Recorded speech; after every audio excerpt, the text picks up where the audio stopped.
Assalamualaikum warahmatullahi wabarakatuh.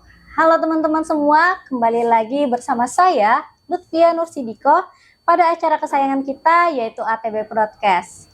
Pada kesempatan ini kita sudah di tahap episode yang ke-12.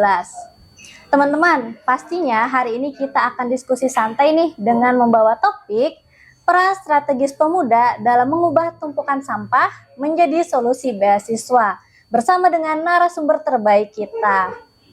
Izinkan saya memperkenalkan sedikit tentang narasumber kita pada hari ini, yaitu beliau ini merupakan salah satu pemuda berprestasi di Banjarmasin, yaitu Kak Fajar Arifin. Di mana Kak Fajar ini tengah menempuh pendidikan di Universitas Lambung Mangkurat di jurusan Ilmu Hukum. Beliau ini merupakan salah satu founder dari program beasiswa sampah Banjarmasin dan peraih juara 1 Duta Pepaling Ngasih Kalimantan Selatan tahun 2025. Boleh nih kita sapa-sapa dulu kepada Kak Fajar. Halo Kak Fajar. Halo Kak Lutfia. Ya. Gimana Kak kabarnya hari ini? Alhamdulillah baik sih, cuman karena cuacanya kan agak berubah-ubah kan kondisinya, jadi kurang fit aja sedikit. Oke, semoga cepat sehat ya Kak ya. Amin. Oke, boleh banget nih kakak perkenalan lagi secara singkat kesibukan kakak dan aktivitas kakak sekarang ini apa aja. Kalau sekalian menyapa nih teman-teman ATB Broadcast di luar sana. Oke, makasih ya kesempatannya sebelumnya Kak Lutfia. Halo teman-teman ATB Broadcast di luar sana. Sebelumnya perkenalkan, nama saya Fajar Arifin. Untuk kesibukan saya sekarang, saya sedang berkuliah seperti yang sudah disebutkan Kak Lutfia tadi beberapa hal. Saya berkuliah di Universitas Lambung Mangkurat di Fakultas Hukum, dan kesibukan saya akhir-akhir ini yaitu saya mempunyai beberapa komunitas dan saya mengikuti organisasi-organisasi internal. Saya membangun beberapa program-program di luar sana. Saya juga membangun komunitas Maba Peduli, dan saya juga seperti yang sudah disebutkan Kak Lutfia tadi, bahwa saya adalah founder beasiswa sampah di Kota Banjarmasin.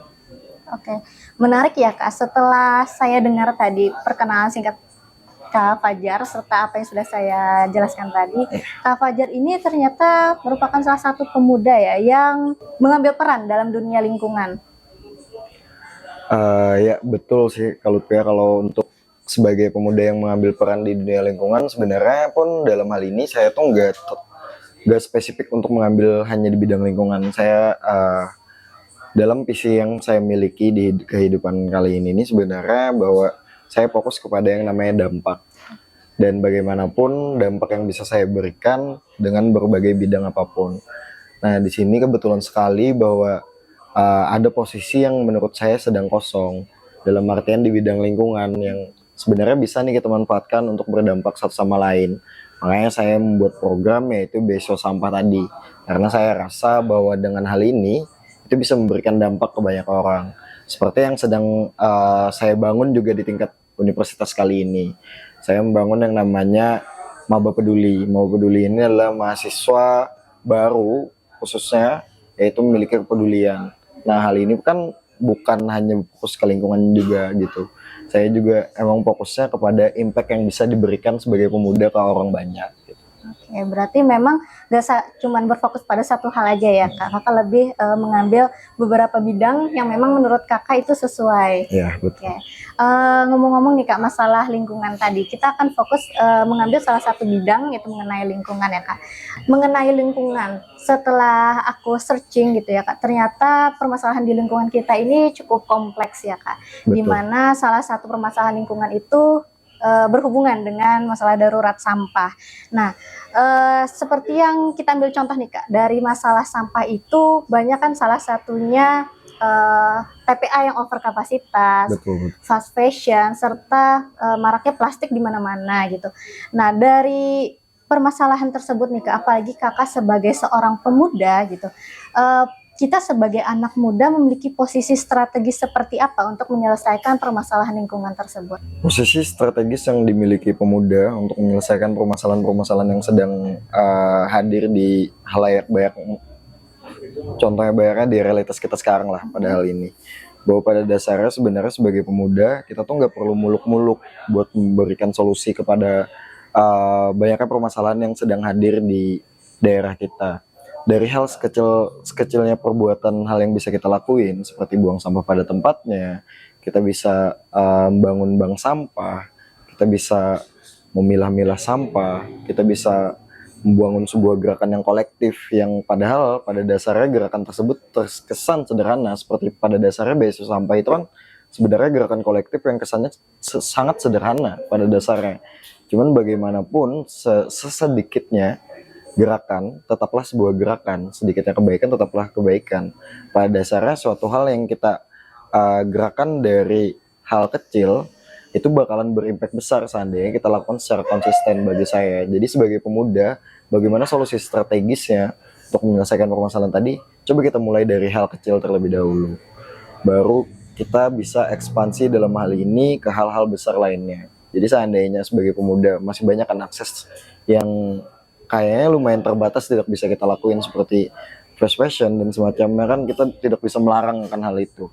Tapi kan pada dasarnya kita sebagai pemuda yang penting dalam hari ini tuh kita mempunyai kesadaran akan pentingnya bahwa menjaga lingkungan tersebut. Itu sih Kak. Berarti memang kita sebagai anak muda ini memiliki posisi yang sangat strategis ya Kak ya. Terlebih setelah apa yang Kak Fajar jelaskan tadi, kita memiliki upaya atau solusi-solusi dari permasalahan tersebut. Oke, dari posisi tersebut nih Kak, pastikan anak muda itu memiliki kekuatan nih Kak, kekuatan powernya gitu. Nah menurut Kak Fajar nih, apa sih kekuatan terbesar kita nih sebagai anak muda dibandingkan generasi-generasi lainnya? Sebenarnya kekuatan pemuda untuk saat ini apalagi di generasi kita dibanding generasi-generasi sebelumnya kan Kak, pertama selayaknya pemuda itu kan apalagi di generasi sekarang itu adalah kemudahan akses informasi. Itu adalah yang pertama. Kita untuk sekarang itu sangat mudah yang namanya menyebarkan sebuah informasi dan mendapatkan sebuah informasi. Itu hal yang kedua, dan apalagi pemuda untuk saat ini kan itu masih masuknya di ranah yang umurnya masih produktivitas lah pada dasarnya, dibanding generasi-generasi sebelumnya yang sudah lanjut nih dalam usianya dan semacamnya. Kita sebagai pemuda itu harusnya menunjukin bahwa kita tuh mempunyai semangat yang lebih, kita mempunyai produktivitas. Jangan sampai bahwa di masa-masa kita produktivitas hari ini kita malah menyia-nyiakan akan hal itu. Sayang sekali seandainya kita sudah tua nanti gak ada hasil yang bisa kita berikan di saat kita jadi pemuda tadi. Jadi kekuatan terbesar yang kita miliki tadi ada 3 poin tadi. Dan bagaimanapun di zaman sekarang kita sangat amat mudah membangun sebuah gerakan, kita sangat mudah membangun sebuah informasi, menyebarkan sebuah informasi dengan akses informasi yang sangat amat mudah kita miliki di internet, yang tidak bisa didapati oleh generasi-generasi sebelumnya saat mereka menjadi pemuda. Karena di masa-masa dahulu kan internet sangat sulit didapatkan dan kemudahan informasi dan semacamnya itu sangat sulit. Sekarang kan kita bisa buka AI, kita bisa buka Google dan semacamnya, itu bisa mendapatkan hal mudah lah untuk akses informasi. Oke, setuju sih Kak. Dimana kita nih sebagai anak muda pastinya semangat kita nih masih membara banget. Betul. Ya Kak. Pastinya itu yang membuat kita terus bersemangat buat menjalankan pergerakan-gerakan yang harusnya memang ada pada anak muda gitu. Oke, membahas mengenai generasi muda nih Kak. Setelah kita tahu nih Kak, atau di luar sana nih, bagaimana sih cara kita mengajak anak muda atau mengubah pola pikir mereka yang menganggap bahwa isu lingkungan itu memang masih hal yang biasa saja? Sebenarnya menariknya dari bagaimana cara mengubah pola pikir dari pemuda untuk menganggap bahwa isu lingkungan ini menjadi hal yang penting itu, pemuda untuk zaman sekarang itu bagi saya nih ya Kak, bagi keyakinan saya dan semacamnya, bahwa mereka itu sangat tidak suka dilarang. Mereka mempunyai kebebasan lah dalam artian yang tidak suka dibatasi. Jadi larangan itu berupa ibaratnya tantangan bagi mereka, yang ibaratnya larangan itu harus mereka langgar. Coba bagaimana seandainya kita ubah aja mindsetnya, dalam artian kenapa kita tuh harus mengatakan jangan buang sampah di sini, jangan buang sampah sembarangan dan semacamnya. Coba kita berikan mindset di mana kebermanfaatan, seandainya dalam artian nih kita berikan dampak-dampak dan semacamnya, kita jelaskan dan semacamnya. Bagaimanapun seperti beasiswa sampah yang kami miliki, dalam hal itu kami itu fokusnya kan kepada pemilahan sampah yang mana non organik dan semacamnya, di mana non organik bisa saja dihimpun di tempat yang kami sediakan buat menjadi apa sih namanya ya, namanya itu tempat tumpukan sampah botol plastik yang kami sediakan itu buat nanti kami jual dan kami berikan manfaat dari hasil penjualan itu ke teman-teman target manfaat tadi, penerima manfaat. Nah, di dalam hal itu yang kami jual itu bukan hal bahwa kita bawa sekolah ini tidak boleh buang sampah sembarangan. Kami tuh nggak memberikan larangan dalam hal itu, tapi kami menjelaskan bahwa seandainya kawan-kawan hari ini memilah sampahnya, misah-misahkan sampah non organik dan organiknya, kawan-kawan ikut berpartisipasi aktif dalam program yang kami miliki, kawan-kawan bisa memberikan manfaat ke teman-teman satu sama lain di sekolah. Jadi kawan-kawan di sekolah yang saya implementasikan programnya hari ini, cara pikir mereka bukan mereka membuang sampah hari ini bukan karena mereka itu harus membuang sampah karena larangan tadi, tapi mereka membuang sampah, mereka memilah sampah hari ini dikarenakan mereka ingin membantu temannya satu sama lain. Jadi kita berikan saja bahwa pola pikir dari pemuda itu bagaimana seandainya mereka mengelola sampah ini mendapatkan kebermanfaatan bagi teman-teman sekitarnya, memberikan dampak bagi teman-teman sekitarnya, dan juga kita berikan saja dampak-dampak negatifnya, kita jelaskan gitu bahwa seandainya sampah ini gak dipilah seperti apa yang terjadi hari ini, bahwa TPA Basiri kan sudah ditutup karena overloadnya. Kita bisa lihat sampah-sampah menumpuk di jalanan hari ini. Mereka pun harusnya risih juga akan hal itu. Jadi bagaimanapun ada beberapa hal yang sepertinya nggak satu arah aja kita harus memberikan larangan ke mereka, tapi kita masih punya banyak cara lain lah dalam hal itu. Oke, berarti ini Kak, menarik banget nih kita membahas. Kakak sudah men-spill sedikit ya mengenai beasiswa sampah tadi. Tapi yang saya garis bawahi di sini adalah memang kita harus memulai kebiasaan itu dari diri kita sendiri ya Kak. Betul. Dari hal-hal yang kecil terlebih dahulu seperti memilah sampah tadi. Kemudian dengan pola-pola pikir seperti itu yang akan membangun membantu menyelesaikan permasalahan dari lingkungan tersebut. Betul. Ya Kak. Oke, membahas mengenai pola pikir dan masalah sampah tadi ya Kak. Menurut Kakak nih, seberapa darurat atau serius sih persoalan masalah kita pada hari ini? Untuk seberapa darurat permasalahan sampah, untuk apalagi di daerah khususnya Banjarmasin dan Kalimantan Selatan, itu tuh lumayan sangat amat darurat bagi saya sendiri. Bahwa pada dasarnya ya seperti yang sudah saya bilang sebelumnya, bahwa kita hari ini bisa melihat bahwa tumpukan sampah ada di mana-mana. TPA Basiri hari ini kita sudah ditutup karena overload yang kita miliki. Banyak sekali permasalahan-permasalahan yang dampaknya bisa kita rasakan. Kita kota yang 1000 sungai, kata slogannya, hari ini bahkan kita bisa melihat apakah itu 1000 sungai atau 1000 sampah di sungainya hari ini. Banyak sekali sampah-sampah yang kita lihat lewatlah di aliran sungai tersebut. Sepertinya hari ini pun pada halnya sungai kita pun kayaknya udah nggak layak lagi buat dimanfaatkan. Padahal banyak sekali teman-teman yang lain menggunakan, teman-teman yang di pinggiran sungai itu masih memanfaatkan sungai. Padahal seperti yang saya dapat informasinya, atau correct me if I'm wrong lah, dalam hal ini bahwa sungai itu emang udah nggak layak lagi untuk saat ini dimanfaatin, karena pada dasarnya mereka udah tercemar dan semacamnya.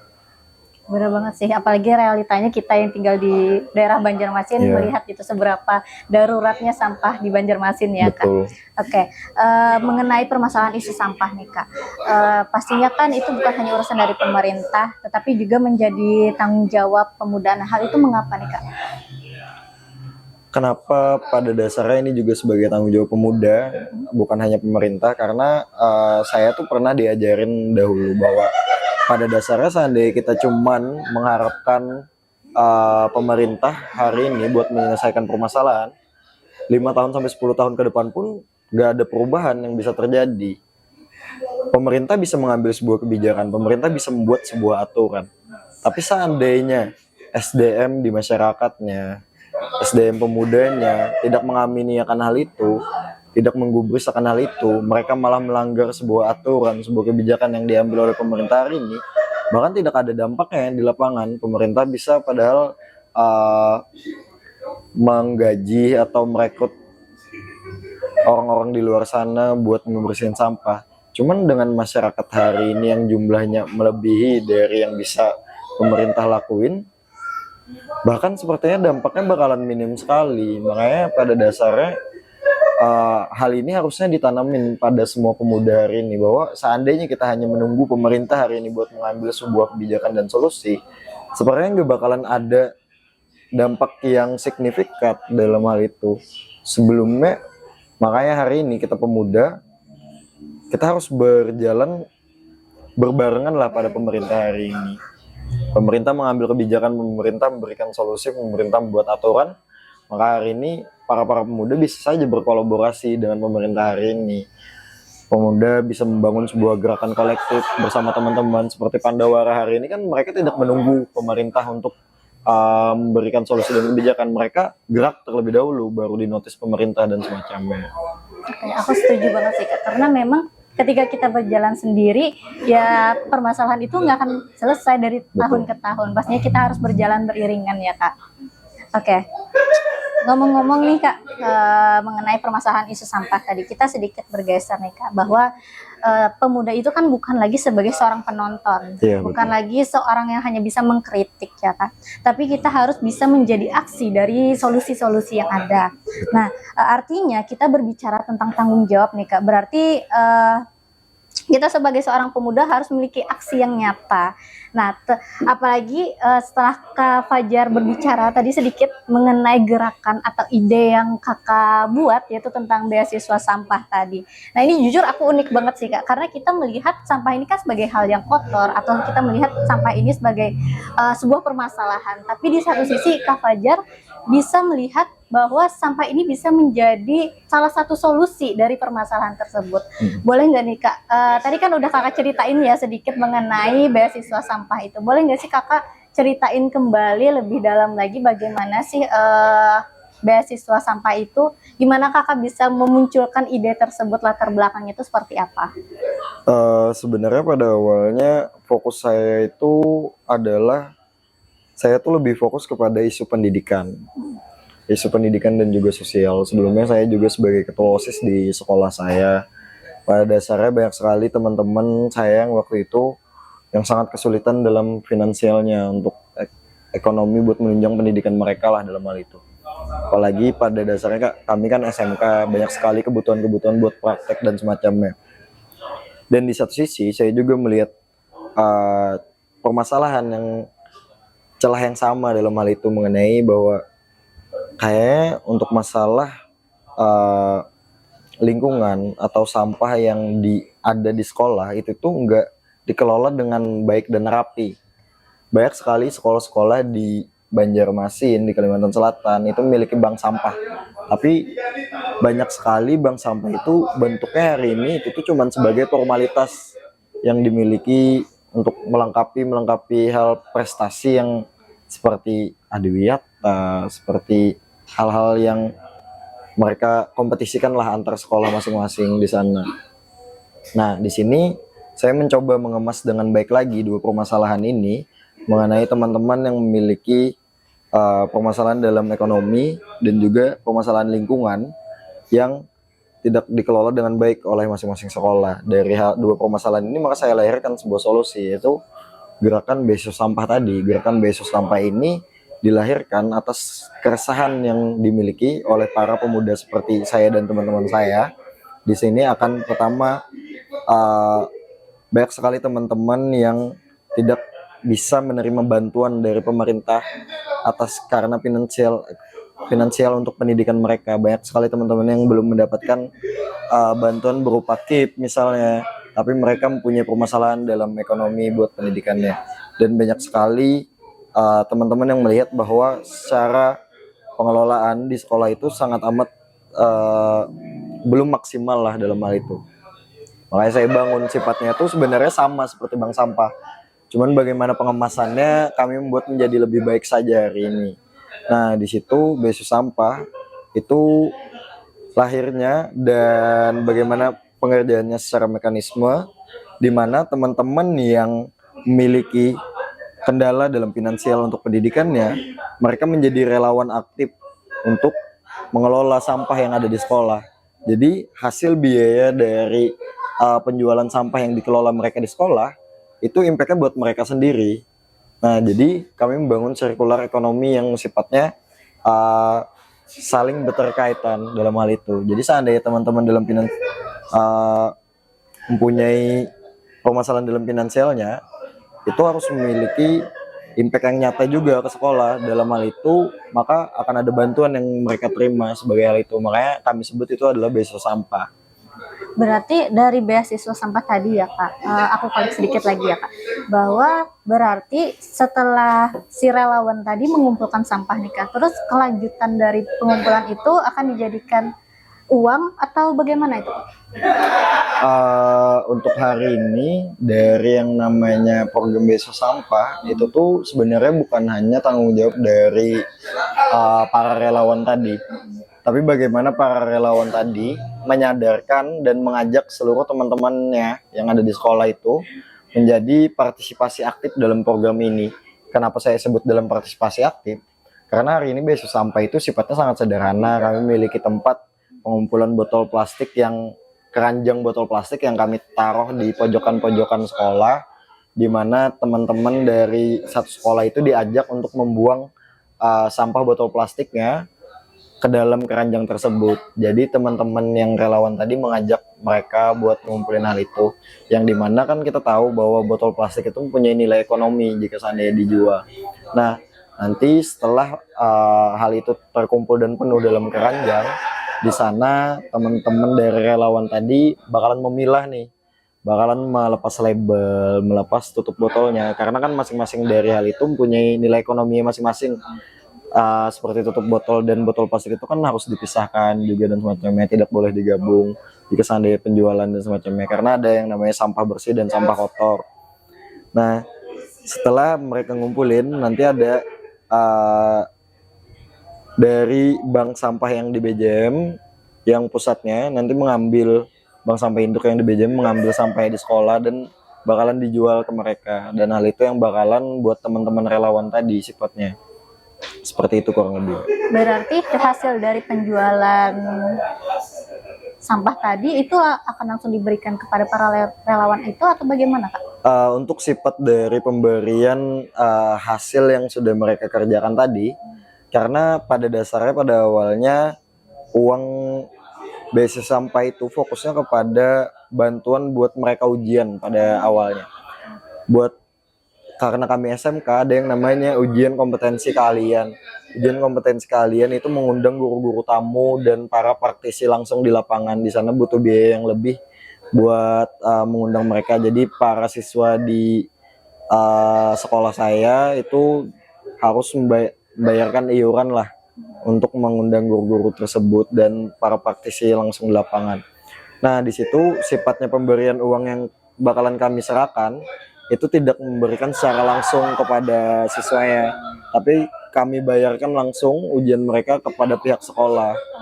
Jadi supaya bahwa output hasil yang kami berikan ini nyata dan tidak diselewengkan lah ke hal-hal lain atau malah mereka belikan untuk hal yang lainnya.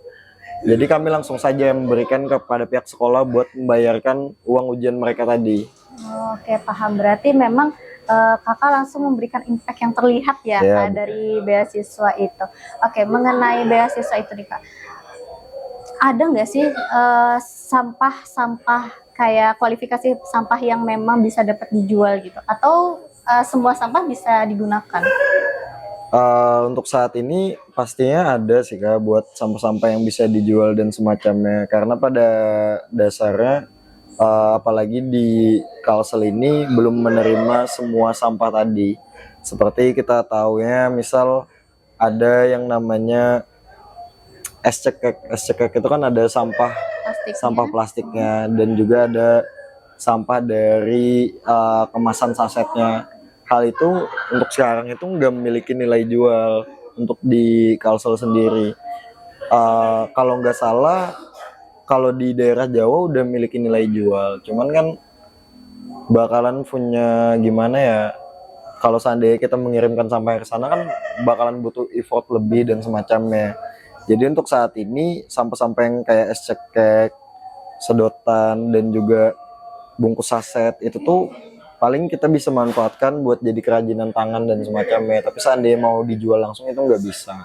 sekarang. Berarti memang khusus sampah botol plastik itu ya Kak? Botol sampah plastik, kertas, besi, kayu, dan semacamnya yang masih memiliki nilai jual. Tapi yang saya jelaskan tadi hal yang masih belum bisa memiliki nilai jual lah khususnya di Kalimantan Selatan. Oh, oke, paham berarti Kak. Mengenai program ini Kak setelah berjalan, bagaimana sih respon-respon dari orang-orang yang terlibat di program itu? Alhamdulillahnya setelah berjalannya sebuah program yang saya bawakan tadi, banyak sekali manfaat baik lah yang diterima, respon-respon baik, respon-respon positif yang saya terima. Banyak sekali yang mengatakan bahwa hal ini sebuah inovasi baru lah dalam hal itu, bahwa nggak ada yang masih memandang bahwa sebuah sampah bisa dijadikan sebuah beasiswa pada dasarnya. Jadi banyak sekali yang mau saya berbagi cerita, mau saya dalam hal ini mengajari sistem mekanismenya secara rinci dan semacamnya. Karena kan pembaharuan yang saya bawakan ini sifatnya buat mendorong teman-teman itu bukan hanya sebuah kami mengajak mereka mengumpulkan botol sampah plastik di keranjang, cuman kami membawakan pembaruan seperti website gamification, kami membawakan perlombaan-perlombaan yang sifatnya antar sekolah. Misal seandainya sekolah A sudah mengumpulkan 10 kilo dan sekolah B masih mengumpulkan 5 kilo. Siapa yang mencapai 100 kilo sampah paling dulu, mereka dapat achievement misal dari pemerintah-pemerintah terkait, dan itu ada website laporan resminya di mana kita hari ini bisa men-track ranking yang diberikan sekolah-sekolah tersebut. Jadi mereka seperti berlomba dalam artian itu. Jadi mendorong sebuah kompetisi dalam sisi positif yang saya bawakan. Jadi banyak sekali hal yang hari ini respon dari teman-teman itu sangat amat baik lah mengenai hal ini. Keren sih setelah aku mendengar ya Kak, lebih secara teknisnya. Kan aku hanya searching ya di Instagram gitu. Setelah aku mendengar langsung ternyata wah seperti ini ya gerakan-gerakan ide-ide yang anak muda bisa lakukan gitu, bahwa kita nggak bisa melaksanakan dari satu hal aja, tapi kita bisa melaksanakan dari berbagai hal. Betul. Apalagi banyak masyarakat juga yang sudah mulai menerima, merespon dengan baik gerakan-gerakan yang sudah kita lakukan ya Kak. Nah, mengenai beasiswa ini nih Kak, sudah ada berapa sekolah Kak yang Kakak buat program itu? Buat program ini sebenarnya itu buat yang udah masif dan aktif itu tuh ada di SMK Negeri 2 Kota Banjarmasin. Itu sebenarnya sekolah saya pribadi.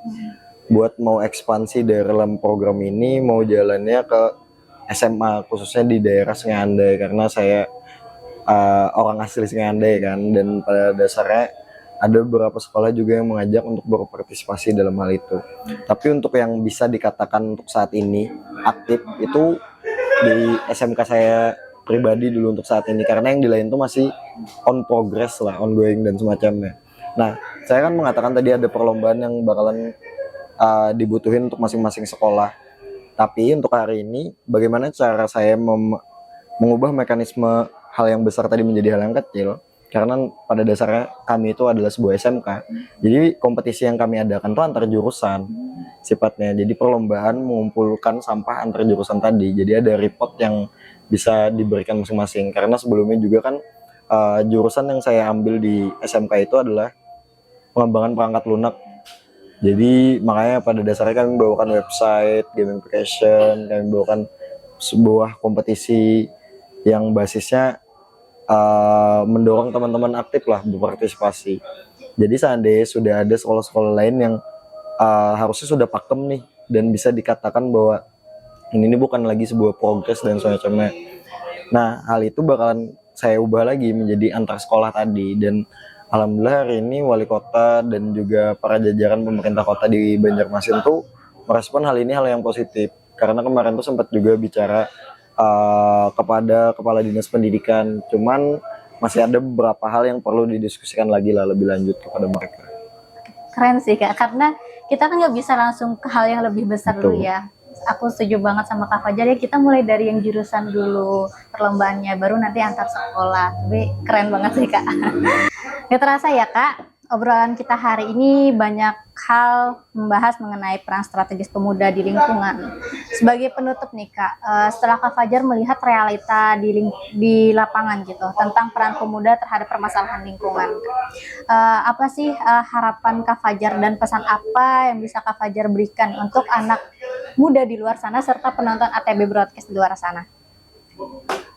Mungkin pesan bagi saya yang terakhir, bagi teman-teman pemuda yang di luar sana mau mulai sebuah gerakan dan semacamnya, bahwa sebelumnya saya bakalan cerita sedikit juga mengenai latar belakang mendasari kenapa bahkan program ini bisa kepikiran. Pada awalnya orang yang mengalami masalah finansial dalam pendidikan itu adalah saya sendiri, dan dalam hal itu ada guru dari sekolah saya yang membantu dan menolong saya dalam hal itu. Dari dibantunya oleh guru tersebut, saya memunculkan pola pikir saya bahwa saya tidak ingin teman-teman saya yang lain merasakan hal yang sama seperti apa yang saya rasakan. Saya tidak ingin teman-teman di sekolah saya tidak bisa membayar ujian seperti yang saya rasakan. Saya tidak ingin teman-teman di luar sana mengalami kesusahan, bahkan untuk hanya ikut sekedar ujian. Nah, dalam hal itu, maka saya hadirkan sebuah solusi dari atas permasalahan pribadi yang saya rasakan sendiri. Dan pada dasarnya teman-teman yang lain juga merasakan apa yang saya rasakan juga. Maka dari teman-teman hari ini, jangan sampai kita hanya orang yang mewarisi sebuah permasalahan-permasalahan yang dimiliki oleh generasi-generasi sebelumnya. Kita jangan hanya jadi pewaris dalam permasalahan tersebut. Bagaimana sebenarnya generasi kita untuk saat ini, generasi pemuda untuk saat ini, sebagai orang yang memberikan solusi atas permasalahan-permasalahan yang terjadi pada generasi-generasi sebelumnya. Kita yang memutus pola hubungan yang dampaknya negatif dalam hal itu. Kita yang memutus permasalahan-permasalahan yang dimiliki oleh generasi-generasi sebelumnya. Maka kita hadirkan solusi tersebut. Buatlah gerakan-gerakan kecil hari ini, gerakan-gerakan yang mungkin kita pandang sebelah mata, tapi pada dasarnya dari gerakan kecil tersebutlah mulai sebuah dampak yang bakalan besar seandainya kita lakukan secara konsisten hari ini. Dan jangan sampai seandainya kita hari ini belum bisa memberikan dampak kepada sekitar kita, jangan sampai kita lah yang menjadi permasalahan hari ini. Jika seandainya kita tidak bisa mengumpulkan sampah hari ini, membuang sampah yang kita temukan di jalanan, jangan sampai kita sebagai orang yang membuang sampah di jalanan hari ini. Makanya dari itu, seandainya kita tidak bisa memberikan dampak kepada orang di sekitar kita, paling tidak kita bukan jadi masalah yang dimiliki orang di sekitar kita. Sedikit aksi bagi saya itu adalah sebuah arti bagi orang lain. Jadi jangan hanya memandang sebuah aksi kecil itu hanya sebuah aksi kecil. Tetaplah pada sekecil-kecilnya gerakan adalah tetap sebuah gerakan, sekecil-kecilnya kebaikan tetaplah sebuah kebaikan. Mungkin itu sih. Oke, bagus banget sih Kak closing statement dari Kak Fajar. Terima kasih Kak Fajar, semoga harapan dan pesan yang Kak Fajar berikan itu bisa didengar oleh anak muda di luar sana. Nah, terima kasih Kak Fajar atas obrolan kita hari ini. Pastinya banyak hal baru buat aku dan teman-teman ATB Broadcast di luar sana untuk menyikapi bagaimana peran kita sebagai anak muda, sikap kita terhadap sebagai anak muda mengenai lingkungan gitu. Hal ini pastinya dapat membuka mata kita terhadap permasalahan lingkungan. Sebagai anak muda ini kita bisa ikut andil juga, ikut mengambil peran juga dari solusi permasalahan lingkungan tersebut. Oke, teman-teman, demikianlah obrolan kita bersama narasumber inspiratif kita yaitu Kak Fajar, di mana kita belajar hari ini bahwa kita sebagai anak muda harus memiliki karakter yang melekat dari dalam diri kita, yaitu keberanian kita untuk mencoba serta rasa ingin tahu yang bisa kita salurkan menjadi gerakan atau ide inovasi yang bisa memberikan dampak kepada lingkungan kita sekitar. Hal itulah yang bisa kita pelajari dari narasumber inspiratif kita hari ini.